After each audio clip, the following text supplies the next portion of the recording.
দাদা একটা টিকিট দেন তো। কোথায় যাবে? মায়াপুর। মায়াপুর? এই নিন, তাড়াতাড়ি যান, এক্ষুনি বাসটা ছেড়ে দেবে। আপনার ব্যাগটা সরান। হ্যাঁ হ্যাঁ নিশ্চয়ই। একটু সরে বসুন। কি সমস্যা আপনার? আমার দিকে এভাবে ঘালঘাল করে তাকাচ্ছেন কেন? মেয়ে দেখলে চোখ শুকানো ওঠা পড়ে নাকি? টিকিটটা কি? এটা তো এই বাসের টিকিট না। এই বাসের টিকিট না? না, তাহলে?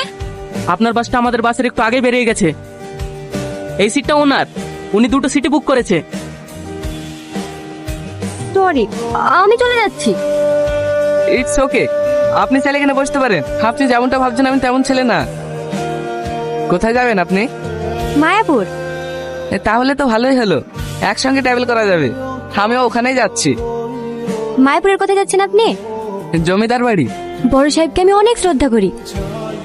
আর তাছাড়া আপনি ওই বাড়ির ছেলে, আপনার পাশে বসে আমি যেতে পারি? আপনি ভুল ভাবছেন, আমি ওই বাড়ির ছেলে না। তাহলে আপনি ওই বাড়িতে কি করতে যাচ্ছেন? আমি একজন ইলেকট্রিশিয়ান। জমিদার বাবু বলছিল ওই গ্রামে নাকি কারেন্টের খুব সমস্যা, তাই জমিদার বাড়ি যাচ্ছি। আর আপনি? আমার ওই গ্রামেই বাড়ি। আমি কলকাতায় পড়াশোনা করি। আমার পড়াশোনার যত খরচ সব জমিদার বাবুই দেয়। জমিদার বাবু আজকে হঠাৎ এই সময়? আমার লাতে আজকে বাড়ি আসছে, তাই একটু বাজার দিকে যাচ্ছি। রোহন বাবু বাড়ি আসছে? হ্যাঁ। চাষবাস সব ঠিকঠাক চলছে তো? হ্যাঁ বাবু, আপনার তো সব ঠিকঠাক চলছে। আচ্ছা ঠিক আছে, আমি এখন আসি। সত্যি আমাদের জমিদার বাবু অনেক বড় মনের মানুষ। হ্যাঁ রে, আমি যখন খেতে পাইছিলাম না তখন আমাকে এই জমিটা দিয়েছে চাষ করার লেগে। আর আমার মেয়েকেও বাইরে পড়াশোনা করার জন্য পাঠিয়েছে। জমিদার বাবু যদি আমাদের পাশে না থাকতো তাহলে যে আমাদের কি হতো। কি রে, তোদের রান্না হলো? হ্যাঁ হ্যাঁ খেলাম না, এই তো হয়ে এসছে। একটু চেখে দেখেন তো কেমন হয়েছে। এত ঝাল রোহন খেতে পারে নাকি? একটু পানি দে। বড় মা, আব্বু তোমাকে ডাকছে। তোর আব্বু আবার কি বলছে? জানিনি, আব্বু তোমাকে তাড়াতাড়ি যেতে বললো। ঠিক আছে, তুই যা, আমি আসছি। এই রাকেশ, রোহন কাঁদতে যাস না এখনো? এই তো চাষি বড় মা, এই নাও। না না, ঠিক আছে। আর নাও না, খুব ভালো খেতে। মায়াপুর মায়াপুর মায়াপুর। ওই তো জমিদার সাহেবের গাড়ি। আপনাকে নিতে এসেছে নাকি?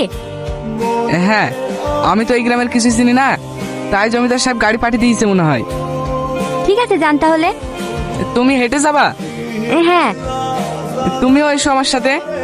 না না, আমি হেঁটেই চলে যাব। কি করু, এসে শুরু? আরে ওসব কিছুই না। দাদু ভাই, আসতে কোনো অসুবিধা হয়নি তো? না দাদু, কোনো অসুবিধা হয়নি। না খেয়ে খেয়ে চেহারার কি অবস্থা করেছে দেখো দিনি। এক্সাম ছিল তো, তাই ঠিক মতো খাওয়া হয়নি। এবার তোমার হাতে খাবো, খেয়েই মোটায় যাবো। ওকে এখানে দাঁড় করে রাখবা না ভিতরে নিয়ে আসবা? হ্যাঁ হ্যাঁ, হাই বাবু ভিতরে আয়। আর 1 মাস বাদ দিয়ে তোর পরীক্ষা, এখন বাড়িতে আসা কি দরকার ছিল বলতো মা? একবারে পরীক্ষাটা দিয়ে আসতি। তুমি চুপ করো, তোমার শরীর খারাপ, আর আমি বাড়ি আসবো না। না রে মা, আমি ঠিক আছি। সে তো দেখতেই পাচ্ছি কতটুকু ঠিক আছো। রূপনগরের রাস্তাটা কোন দিকে একটু বলতে পারবে? এদিকে কোনো রূপনগর নাই। রূপ তো আছে। মানে তুমি? সরি, আপনি? আপনি না, তুমি। তুমি বাইক কোথায় পেলে? এখানকার জমিদারের। আপনাদের জমিদার অনেক বড় মনের মানুষ। কালকে আমার অনেক সেবা যত্ন করেছে।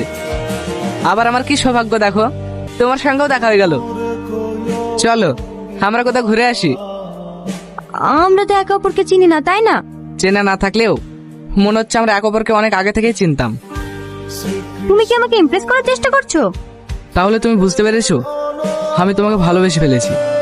সত্যি, আমি কখনো এমন অনুভূতি পাইনি। আমিও যে বাসি কখন তোমার প্রেমে পড়ে গেছি, কিন্তু ভয় বলতে পারিনি। কেন? তুমি যদি আমাকে পছন্দ না করো, সেই কারণে। তোমাদের গ্রামটা আমাকে একটু ঘুরিয়ে দেখাবে না? আজ না, অন্য কোনো একদিন। ঠিক আছে, কাল কিন্তু আমি তোমার জন্য এইখানে এই সময় অপেক্ষা করব। তুমি কিন্তু আসবা। ভেবে দেখবো।